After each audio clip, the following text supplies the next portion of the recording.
ছোট পর্দার দুই প্রিয় মুখ জোভান ও তটিনী একসঙ্গে জুটি বেঁধে বেশ কিছু নাটকে কাজ করেছেন তারা।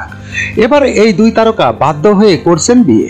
প্রেম ও বিয়ে নিয়ে অনেক গল্প উঠেছে পর্দায়, কিন্তু এটা পারস্পরিক বিরোধী প্রেমিক প্রেমিকার মজার ও সাসপেন্সে ভরা চিত্রনাট্য খুব বেশি দেখা যায়নি, যেমনটা দেখা যাচ্ছে সদ্য মুক্তি পাওয়া জোভান তটিনীর বিয়ের গন্ডগোল থেকে। জয়নাল আবেদিনের চিত্রনাট্য আর মাশরিকুল আলমের গল্পে ও পরিচালনায় নাটকটি নির্মিত হয়েছে সিএমবির ব্যানারে। গল্পটির প্রধান চরিত্রে অনিক ও তন্দ্রা। নাটকটির গল্পে দেখা গেছে অনিকের মা মনিরা বেগম সাইকো টাইপের, কথায় কথায় আত্মহত্যা করার হুমকি দেন। তাই যখন বন্ধুর মেয়ে তন্দ্রার সঙ্গে অনিকের বিয়ে ঠিক করলেন, তখন প্রেমিকা থাকা সত্ত্বেও অনিকের বলার সাহস হলো না মাকে। সে যে বিয়ে করবে না। অন্যদিকে তন্দ্রারও প্রেমিক আছে, কিন্তু তার বাবা প্রচন্ড রাগী। তার বিরুদ্ধে কথা বলার সাহস পুরো এলাকার কারণ নেই। আর তন্দ্রা তো ভীতু অনেক, তাই সে বাধ্য হয়ে এই বিয়েতে রাজি হলো। নাটকটিতে অনেক চরিত্রে দেখা যাবে ফারহান আহমেদ জোভানকে, আর তন্দ্রা চরিত্রে তানজিম সাইহারা তটিনীকে।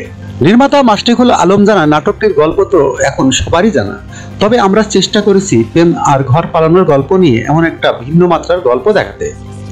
দর্শকদের প্রশংসা আর ইউটিউব ভিউ দেখে মনে হচ্ছে সেই চেষ্টায় আমরা কিছুটা সফল। বলা উচিত, অন্যদের পাশাপাশি নাটকটির দুই প্রাণ জোভান ও তটিনী নিজ নিজ চরিত্রে অসাধারণ অভিনয় করেছে। বিয়ের গন্ডগোলে অভিনয় করেছেন মনিরা মিঠু, কোসি খন্দকার, মাহমুদুল ইসলাম মিঠু, মিলি বাসার প্রমুখ। যখনকার খবর তখনই দেখতে চোখ রাখুন সুন 24 টিভিতে। চ্যানেলটি সাবস্ক্রাইব করুন।